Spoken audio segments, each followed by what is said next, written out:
अऊज़ु बिल्लाहि मिनश शैतानिर रजीम बिस्मिल्लाहिर रहमानिर रहीम रब्बि इश्रह ली सदरी व यस्सिर ली अमरी वाहलुल उक़दतम मिन लिसानी यफ़क़हू क़ौली। जज़ल्लाहु अन्ना मुहम्मदन सल्लल्लाहु अलैहि वसल्लम। मुहतरम ख़वातीन और यहाँ पर बैठे हुए भाइयों, बुजुर्गों और दोस्तों, ये सुबह का वक्त ऐसा होता है इंसान के लिए कि इसमें इंसान को नींद बहुत आती है, खुसूसी फजर की नमाज के बाद अक्सर नींद ज़्यादा आती है। उस नींद को कुर्बान करके अल्लाह के जिक्र में बैठ जाना और उसके बाद नफिल नमाज पढ़ना जब वक्त हो जाए इशराक की, तो उस पर अल्लाह के वादे हैं, फजीलत है। सुना होगा आपने हदीसों में, एक मकबूल हज करने का सवाब, फिर एक उम्रा करने का सवाब। तो इस पे बड़ी कुर्बानी पे, इस कुर्बानी पे अल्लाह जो है बहुत खुश दे रहे। हर इंसान को तमन्ना रहती है कि जो है हज करें, उम्रा करें। अब वो हज कबूल होगा नहीं होगा, उम्रा कबूल होगा नहीं होगा, अल्लाह बेहतर जानता है। लेकिन यहाँ मकबूल की फजीलत बयान कर दी गई। बहरहाल अल्लाह हमारी इस कुर्बानी को कबूल फरमाए। हम अल्लाह के रास्ते में निकले हैं सीखने के लिए। सबसे पहले हमें सीखना है अल्लाह के रास्ते में निकलकर कि हमारे अंदर इताअत आ जाए, यानी कि मानना आ जाए, हमारे अंदर मानने का जज्बा आ जाए, हम मानने वाले बन जाए। क्योंकि हम अल्लाह के रास्ते में निकले ही हैं कि हम अल्लाह की मानने वाले बन जाए, अल्लाह के हुक्मों को पर चलने वाले बन जाए, नबी सल्लल्लाहु अलैहि वसल्लम के तरीके पर चलने वाले बन जाए। अल्लाह ने तो अपना हुक्म फरमा दिया, जो अहकाम है वो उतार दिए। अब मानना न मानना ये बंदे का काम है। मानेंगे तो अल्लाह की शान में कोई फर्क आने वाला नहीं है, ना मानेंगे तब भी अल्लाह की शान में कोई फर्क आने वाला नहीं है। क्योंकि लाखों करोड़ों अरबों फरिश्ते अल्लाह की जो है इबादत में लगे हुए हैं। कोई इंसान अगर सुबह जो है अपनी पैदाइश से लेके और मौत तक इबादत में लगा रहे, तब भी अल्लाह की शान में कोई फर्क नहीं आता। उसने हमें बनाया ही इस दुनिया में इसलिए है कि अल्लाह ने कुरान के अंदर फरमा दिया, हमने इंसान और जिन्नात को सिर्फ अपनी इबादत के लिए पैदा किया है। तो हमें अगर इस अल्लाह के रास्ते में निकलकर मानना आ गया, तो हमने अल्लाह के रास्ते में निकलकर बहुत कुछ सीख लिया। अब मानने में क्या क्या है, सिर्फ दीन का अहकाम नहीं है कि दीन का अहकाम तो अव्वल दर्जे पर है, बल्कि हमारे अंदर हर उस चीज का मानना आ जाए जिस पर हमारे पर हुक्म चलता है, यानी कि हमारे ऊपर उनका मानना फर्ज है, वाजिब है। जैसे कि माँ बाप हैं, बड़े भाई हैं, शौहर है, अमीर की इताअत है, अल्लाह के रास्ते में निकलकर अमीर की इताअत है। ये सब चीजें हमारे जो है हमें मानना है। अल्लाह के हुक्म, नबी सल्लल्लाहु अलैहि वसल्लम के तरीके के बाद भी हमारे लिए अल्लाह के रास्ते में निकलकर अमीर की इताअत और घर में रहते हुए माँ बाप की इताअत, शौहर की इताअत किए, इस हमारे अंदर आए, इसी का नाम जो है दीन है। और जब हमारे अंदर मानने का जज्बा आ जाए, अब हमें जो है अपने ईमान को बनाना है कि ईमान जो है बनेगा ईमान की मजलिसों में बैठकर। इसके लिए हमें जो है ये अल्लाह के रास्ते में निकलकर इस चीज़ को सिखाया जाता है कि हम अपने ईमान को कैसा बनाएं। तो हम ये अल्लाह के रास्ते में निकल रहे हैं, तो इस वक्त को जो है बहुत कीमती बनाएं, क्योंकि 3 दिन का वक्त बहुत थोड़ा है देखा जाए तो। सिर्फ ये जो है इस तरह समझ लो, स्कूल के लिए जो जैसे नर्सरी केजी रहता है उससे भी कम है, क्योंकि नर्सरी केजी में भी बच्चों को 1 साल सिखाया जाता है। यहाँ तो सिर्फ 3 दिन का वक्त दिया है। 3 दिन में हम लोग क्या सीखेंगे, क्या हम अंदर अंदर, क्योंकि दीन तो इतना बड़ा है कि मैं बुजुर्गों से सुना कि बिस्मिल्लाह की जो बा है उसकी तशरीह करने बैठे हजरत अली, तो जो है पूरी रात गुजर गई लेकिन पूरी नहीं हुई।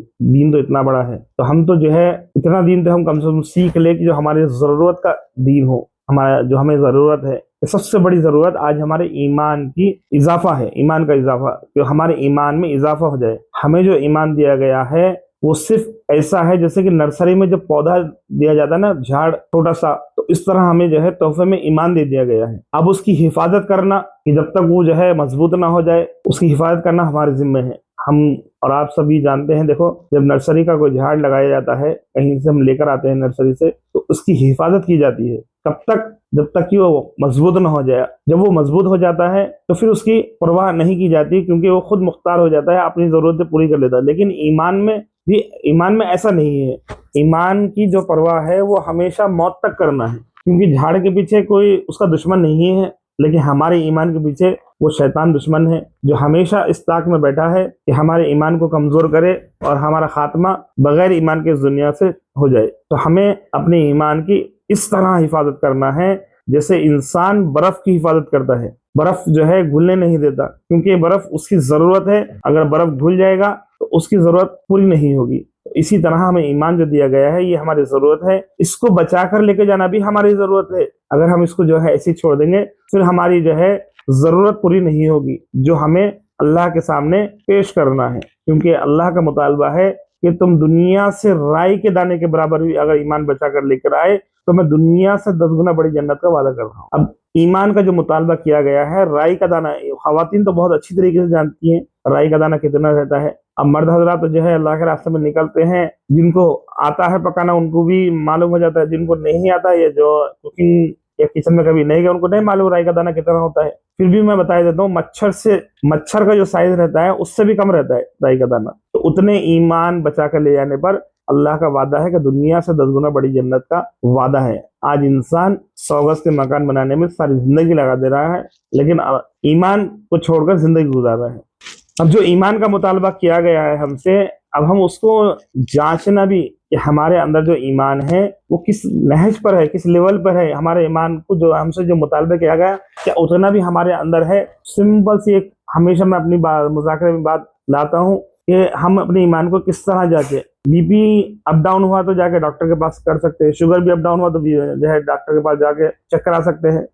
हार्ट बीपी जो है अप डाउन हो रही वो भी जाए, उसके भी आलात हैं, लेकिन ईमान को चेक करने का कोई आलात इस दुनिया के अंदर नहीं है। इसके लिए हमारे नबी सल्लल्लाहु अलैहि वसल्लम की एक हदीस मुबारक है जिससे हमने अपने ईमान का जायजा लें। अल्लाह के रसूल सल्लल्लाहु अलैहि वसल्लम से पूछे, या रसूल अल्लाह ईमान क्या है? तो फरमाया गया, नेकी तुम्हें खुश कर दे और गुनाह करके तुम गमज़दा हो जाओ तो तुम मोमिन हो। अब इस हदीस को अपने सामने रखकर अपने ईमान का मुहासबा करे कि मुझे नेकी करके खुशी हो रही या गुनाह करके मैं गमज़दा गमगीन हो रही या हो रहा हूँ। अब कैसे जांचना कि भाई कोई नेकी करे तो हमारे अंदर खुशी आना, अगर कोई हमसे गुनाह सरजद हो जाए, जैसे कि फिलहाल फजर की, जैसा अभी नींद के बारे में कहा गया, क्या इंसान सोता रह गया तो सोता, जब क्योंकि इंसान बशर है, अगर सोता रह गया तो उस नमाज के छूटने पे हमारे अंदर गम आया या नहीं आया? हमारे अंदर जो है अपनी नफ्स को मलामत किया नहीं किया हमने कि अल्लाह नहीं कि नमाज छूट गई। लेकिन अल्लाह माफ करे, आज मुआशरे के अंदर हम लोगों के अंदर इतनी बेफिक्री आ गई अमल के ताल्लुक से कि आज हमें चीजों का होता हुआ जो चीजों को नुकसान हो रहा उसकी जो है उसका गम आ रहा।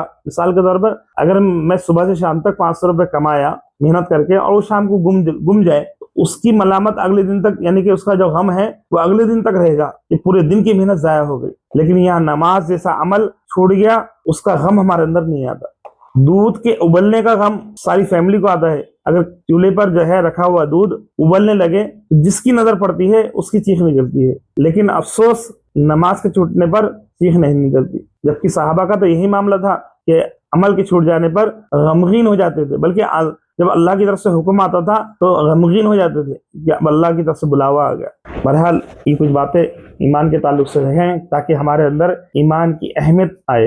अब चूंकि हम अल्लाह के रास्ते में वक्त लगाने आए हैं, ये असल है कि हम जो है वक्त तरतीब से लगाए। सबसे पहले तो जैसे मैंने बताया कि अमीर की इताअत हो, तो हमारा जो मशवरा है वो मशवरा मस्जिद से आएगा और मस्जिद में जो अमीर साहब तय करेंगे वही मशवरा से हमें दिन भर के आमाल, जो दिन भर के उमूर हैं वो पूरे करने हैं। और मस्तूरात की जमात में अमीर मर्दाना में होता है, खवातीन में कोई अमीर नहीं होते। अब जैसे बोलते हैं ना कि माशरे में कि भाई चौधरी साहब की खातून है या अहलिया हैं तो चौधराइन हुई, तो यहाँ अल्लाह के रास्ते में अमीर की अहलिया ये जो भी उनके साथ आए हैं उनके महरम वो अमीराइन नहीं होंगी, बल्कि सिर्फ अमीर एक ही होंगे, वो मस्जिद के। अगर किसी को कोई मतलब उज़्र पेश आ रहा है या कोई मसला पेश आ रहा तो जो खिदमत के जो साथी रहते हैं उनकी जो भी खवातीन में रहते हैं उनको अपना मसला लिख के दे या उनके जरिए से जो है इत्तला पहुंचाएं ताकि वो बात अमीर तक पहुंच जाए। और उस चीज का फैसला अमीर ही करेंगे, आपस में फैसला नहीं करना है।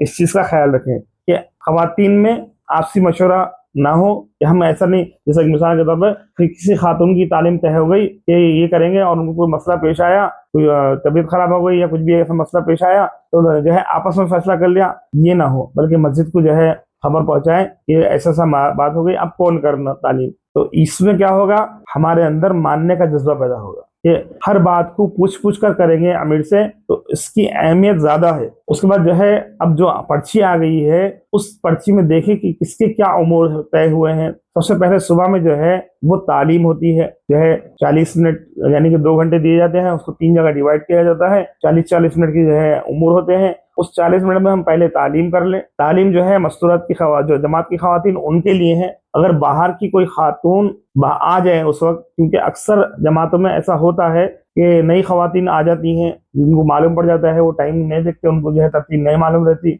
आ जाती हैं, तो उनको तालीम में बिठा लें, तालीम के हलके में बिठा लें, उनको तालीम सुनाएं। कुरान के हलकों में उनको ना बिठाए, उनको हिकमत के साथ अलग कर दें। उनके आने वाली खातून अगर कुरान के हलकों में बैठेंगी और वो जब उनसे कहा जाएगा कि आप कुरान पढ़ो, तो वो जो है अगर उनको उनका कुरान दुरुस्त नहीं होगा तो जो है वो उनको मतलब फीलिंग उनकी चेंज हो जाएगी और जो है अपने आप को यानी कि शर्मसार महसूस करेंगे, शर्म महसूस करेंगे और शायद वो फिर कभी ना आए। तो इसलिए जो है मस्तूरात सुबह की तालीम इस बात का ख्याल रखें कि तालीम सिर्फ जो है जमात की खवातीन की होंगी, और उसमें अगर कोई बाहर का अगर पुरानी खातून है, जैसे कि चिल्ला लगाई हुई खातून आ जाती है, उनको तय किया जाता है या उनको जो है सिखाने की नीयत से या सीखने की नीयत से आ जाती हैं, क्योंकि जमात जब आती है तो उसमें पुराने खातून भी रहती हैं। तो कुछ खातून जो वक्त लगाए हुए रहते हैं वो सीखने या सिखाने की नीयत से दो भी आ जाते हैं, तो उनको जो है शामिल कर लें, उनसे सीखें। बल्कि हम तो अल्लाह के रास्ते में निकले हैं, हम सीखने की नीयत रखना। हम अपने आप को बड़ा नहीं जानना कि हम तो चिल्ला लगाए हुए हैं, हम तो इतना वक्त लगाए हुए हैं, बैरून लगाए हुए हैं, सामने वाली खातून आई हैं, ये तो पता नहीं कितना वक्त लगाए हुए हैं, बल्कि उनको अपने से बेहतर जानना कि ये हमसे बेहतर है।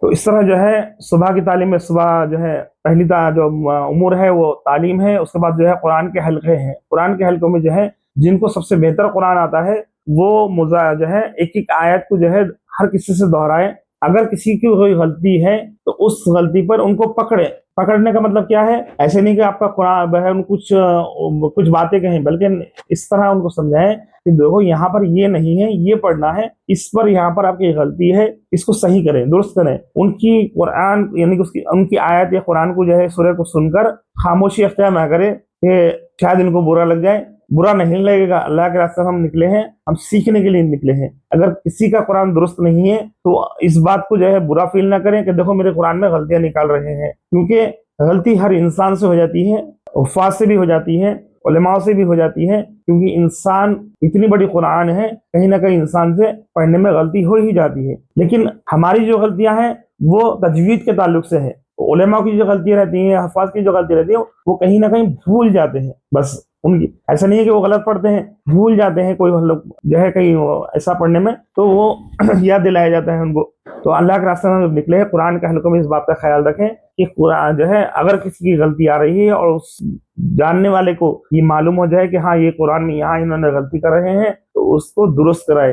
अगर उनसे की गलती जो है दुरुस्त नहीं हो रही तो जो जानने वाली खातून है, जो अच्छा जीत के मामले में, तो वो उनको अलग लेके बैठे, उनकी उस सूरह को दुरुस्त कराए। इस तरह जो है 3 दिन के अंदर अगर हमारी एक सूरह भी दुरुस्त हो गई तो हमारा निकलना कामयाब हुआ। क्योंकि हर नमाज में कम से कम 2 सूरह तो पढ़ना है, सुन्नत में जो है कम से कम 4 सूरह तो पढ़ना है। तो हमारे अल्लाह के रास्ते में निकलकर अगर हम 3 दिन में 4 सूरह दुरुस्त कर ली तजवीद के साथ, मतलब कुल मिला के 5 हो गए, एक सूरह फातिहा और कुल 4 ज़मीनी सूरह, ये 5 भी अगर हमारे अल्लाह के रास्ते में ठीक हो गए तो हमारी नमाज दुरुस्त हो जाएगी। अब तक जो भी जैसी भी हमने नमाज पढ़ी, अल्लाह बेहतर जाने कैसी थी कैसी नहीं, वो अल्लाह जानता है, आप जानते हैं। लेकिन जब हमें एहसास हो जाए अल्लाह के रास्ते में निकलकर कि हाँ मेरे कुरान दुरुस्त नहीं है, तो फिर इसको दुरुस्त कर लें। उसके बाद है 6 सिफात का मुज़ाकरा। 6 सिफात के मुज़ाकरे में जो है सब नहीं बोलेंगे, बल्कि एक खातून पूरा मुज़ाकरा करेंगे, फिर उसको जो है सब ध्यान से सुनेंगे। जिसको बेहतर आता है, जिसको तय किया जाता है, वो ही खातून मुज़ाकरा करेंगी। इस तरह जो है सुबह का उम्र हमारा मुकम्मल हुआ। और खिदमत में जिसको तय किया जाता है, खिदमत वही खातून करेंगी। अगर कोई किसी मतलब ऐसे मतलब जो है बुजुर्ग खातून है कि उनको तय कर दिया गया उनके महरम के जरिए से, तो फिर उसमें हाथ बढ़ाए। क्योंकि ऐसा ये भी ना सोचे भाई खिदमत तो इनकी है यही करेंगी, नहीं, खिदमत मिल बांट कर करना है। सिर्फ एक जिम्मेदारी दी जाती है कि भाई ये काम आपका है, तो इसका मतलब ये नहीं कि पूरा उन पर डाल दिया जाए। हाँ, अगर चूंकि अल्लाह ये 3 दिन में जो है खिदमत तय रहती है, खाना पकाना की जरूरत नहीं पड़ती, तो उस ताल्लुक से कहा गया। अब जहाँ खिदमत खुद करनी है, जैसे कि अल्लाह के रास्ते में निकल के ऐसे ऐसे मकामात पे जाते हैं जहाँ खिदमत नहीं होती, नुसरत नहीं होती, पकाना खुद पड़ता है, तो उस कंडीशन में जो है जिनको तय किया जाता है पकाने के लिए वही पकाएंगे, उनको ही पकाना है। क्योंकि अगर सब लग जाएंगे तो फिर आमाल नहीं होंगे। आमाल को जो है अब सब कैसे कब करना है खिदमत, बोले तो जब पूरे आमाल हो जाए और सब फारिग है तो वो खिदमत, दस्तरखान की खिदमत, उठाने की खिदमत, ये सब आपस में मिल बांट कर लें। इससे दिलों में मोहब्बत बढ़ती है। तो ये खिदमत का उम्र हो गया, सुबह की तालीम का उम्र हो गया। उसके बाद जो है आपने जो है चूंकि 2 घंटे आपने मशक्कत के साथ जो है अपनी उम्र को अंजाम दिया, तो उसके बाद थोड़ा सा आराम कर लें। और आराम जो है वो सिर्फ उन खवातीन का है जो जिनकी वो मतलब इस्तकबाल तय नहीं हुआ। इस्तकबाल वाली खातून को अभी और कुर्बानी देना है, उनको सारा दिन उनकी कुर्बानी रहती है, क्योंकि मस्तूरात की जमात जब आती है तो बाहर जो आने वाली खवातीन हैं उनका कोई टाइम तय नहीं रहता, वो अपने काम से फारिग होकर कभी भी आ सकती है, कभी भी आ सकती है। तो उस चीज का ख्याल रखें, जो इस्तकबाली वाली खातून है वो अपने काम को मुस्तैदी से जो है यानी कि एक्टिव रहकर करें, क्योंकि ऐसा होता है अगर कोई खातून आए मिलने के वास्ते यानी कि जमात में जो है जमात में शामिल यानी कि जमात की जो है कि क्या हो रहा है क्या नहीं हो रहा, तो वो आएंगी, आने के बाद देखेंगी कि जो है जमात की खातून तो सो रही हैं, तो वो तासुर गलत लेके जाते हैं कि देखो ये तो खातून जो है जमात में सोने के लिए आए, खाने के लिए आए। तो ऐसा ना हो, बल्कि इसलिए जो है इस्तकबाल का अमल जो तय किया जाता है वो इसीलिए किया जाता है ताकि आने वाली खवातीन का इस्तकबाल किया जा सके, उनका जहन बनाया जा सके, उनको ईमान की और अमाल की बातें की जा सके। तो इस्तकबाल वाली खातून का यही काम है कि आने वाली खवातीन का इस्तकबाल करें, उनसे बात करें, उनको मानूस करें, उनको दावत दें। अब खाने का वक्त जो तय होता है, नमाज का जो वक्त तय होता है उस वक्त में नमाज पढ़ ले, अव्वल वक्त नमाज पढ़ ले। खवातीन के लिए अजान का कोई हुक्म नहीं है, बल्कि अजान का हुक्म तो किसी के लिए भी नहीं है, वक्त देखा जाता है। अजान तो इसलिए है ताकि किसी गाफिल इंसान को मालूम हो जाए कि भाई हाँ अजान का वक्त हो गया है। क्योंकि देखो जो कोई भी जो है अगर कहीं सफर पे जाता है तो वो अजान का इंतजार नहीं करता, बल्कि वक्त होने का इंतजार करता है, जब वक्त हो गया नमाज पढ़ लेता है। यह सफर में ऐसा ही होता है। तो अजान जो है एक हिस्सा है, लेकिन वाजिब नहीं है कि आपको अजान सुनकर ही नमाज पढ़ना है। तो जब नमाज का वक्त हो जाए अव्वल वक्त नमाज पढ़ ले। अब मस्जिद में जो है चूंकि एक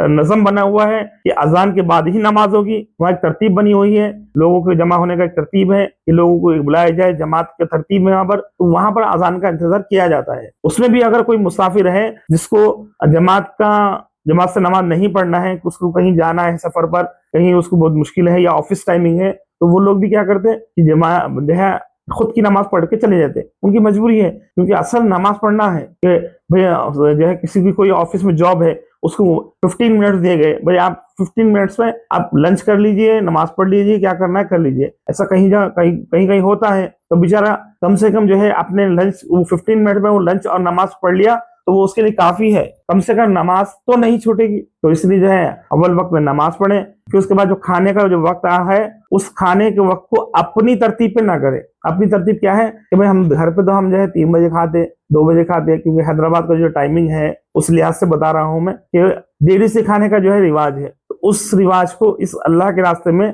जो है मतलब इसको ना लाए, बल्कि हम इस चीज को देखें कि अब हम जो है हमारा जो तालीम का टाइम है वो कब है, तो उस तालीम से पहले हम अपना खाना खा लें ताकि थोड़ी देर हम खैरुल्लाह भी कर लें, क्योंकि फिर हमें अपने उमूर को अंजाम देना है। आने वाले जो है अमल है वो इज्तिमाई अमल है और पूरे मोहल्ले की खवातीन भी उसमें आएंगी, वक्त लगाई हुई खातून भी आएंगी, नई खवातीन भी आएंगी, तो हमें मुस्तैदी के साथ जमकर बैठना है। तो इसलिए खाने को जो है चाहे हमें थोड़ी भूख हो लेकिन खा लें वक्त से पहले, तो ये इज्तिमाई नज़म पूरा हो जाएगा। क्योंकि 8 अमल ऐसे हैं जो इज्तिमाई है, इज्तिमाई तरीके से ही करना है, अलग अलग नहीं है कि मेरे को अभी भूख नहीं है मैं बाद में खाती हूँ या बाद में खाता हूँ। जो है मर्दाना भी मस्जिद में एक साथ ही खाते हैं, इज्तिमाई अमल है। सोना इज्तिमाई अमल है, खाना इज्तिमाई अमल है, तालीम इज्तिमाई अमल है, ऐसे 8 इज्तिमाई अमल है।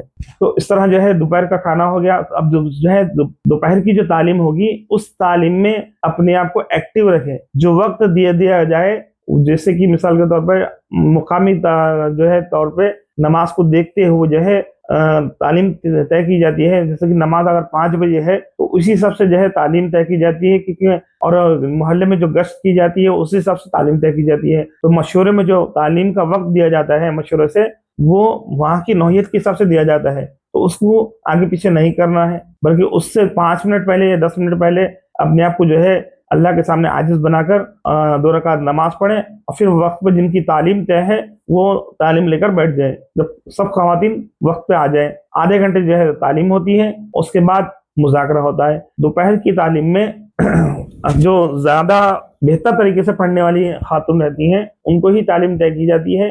तो इस चीज़ का भी ख्याल रखें कि जो है जिसको तय किया गया है वही तालीम करें, क्योंकि सब चीज़ें जहन में रखकर ही मशवरा किया जाता है। मर्दाना में सब चीज़ों को ये हर बात को जहन में रख के मशवरा किया जाता है कि कुरान किसको अच्छा आता है, तालीम किसको बेहतर आती है, और जिसको जो उमूर दिया जाए वो अपने आप को ये ना समझे कि देखो इसमें ये मेरे काबिल नहीं है, मैं इससे बेहतर हूँ, ये इनको ये नहीं आता, इनको ये दे दिया गया। ये सब अल्लाह के फैसले हैं। जिसको जो चीज दी जाए उसको ये अपनी जिम्मेदारी समझ के करें कि मैं इसी काबिल था, अल्लाह ने मुझे इस काबिल समझ के यही जिम्मेदारी दी है।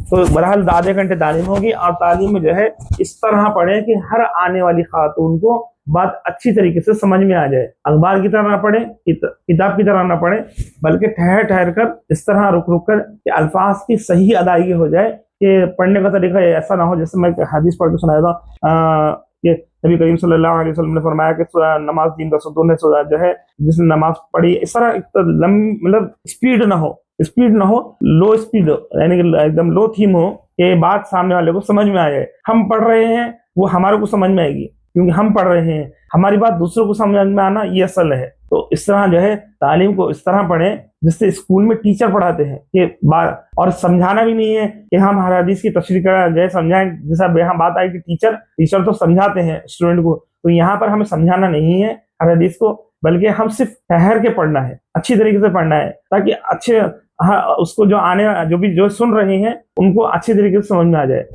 और जब बयान का जो वक्त होता है उसमें जो है जो जमात की खवातीन है वो एक जगह ना बैठे, बल्कि फैल कर बैठे, ऐसा जो है पूरा राउंड बैठ जाए। तब चूंकि जब तश्कील होगी तो किसी को उठने की जरूरत ना पड़े, वो वहीं हल्का बनाकर तश्कील करे। ये दोपहर का अमल है। और तश्कील में जो है हर खातून जो अल्लाह के रास्ते में निकले हुए हैं वो आने वाली खातून का जहन बनाए, क्योंकि औरत की बात को अच्छी तरीके से जो है उसका असर लेती है। क्योंकि एक औरत को अच्छी तरीके बेहतर तरीके से जान सकती है, उनको जो है अच्छी तरीके से समझा सकती है और असर भी लेती है। तो उनका जहन बनाए अल्लाह के रास्ते में निकलने के लिए अपने ईमान, और ज्यादा नहीं 10 मिनट हमें तश्कील का वक्त दिया जाता है, उस 10 मिनट में हमें जहन बनाना है और उनको अल्लाह के रास्ते में निकलने पर उनकी आमादा करना है। आमादा मतलब उनसे नियत कराना है कि वो नियत कर ले, कम से कम वो नियत करेंगी तो उस नियत के भी असरात अल्लाह डालेंगे, उनके जहन में बात रहेंगी, यहाँ देखो मैं नियत करके आई हूँ, मैं जो है वादा करके आई हूँ। तो इसलिए वो है वो घर पर जाके भी उसकी फिक्र करेंगे कि भाई अल्लाह के रास्ते में निकलना है। तो उस तरह जो है दोपहर की तालीम है।